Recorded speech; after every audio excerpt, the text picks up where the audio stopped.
kaunat, ayan, meron tayong ginawa na double roller type na spear gun.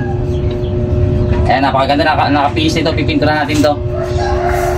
Ayan. Kasi sabi sa akin, nag-request sa akin ng double roller type. Sabi ko sa kanya, gagawa ko siya ng magandang roller type. So ito yung ginawa ko sa kanya.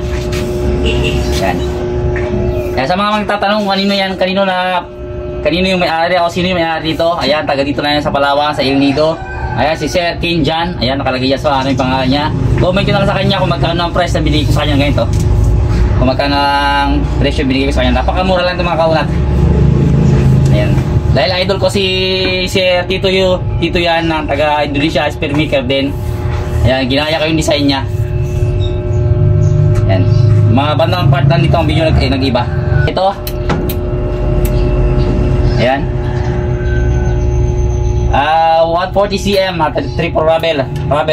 Papadala nito bukas kasi go signal na yung may-ari nito na okay na. Papadala na ito bukas. Ito nga pala kay Sir EJ. EJ sa taga Batangas. Ayan, nakarang video ko kasi wala pang sticker. Ayan, nalagyan na natin yung sticker. Complete setup na ito.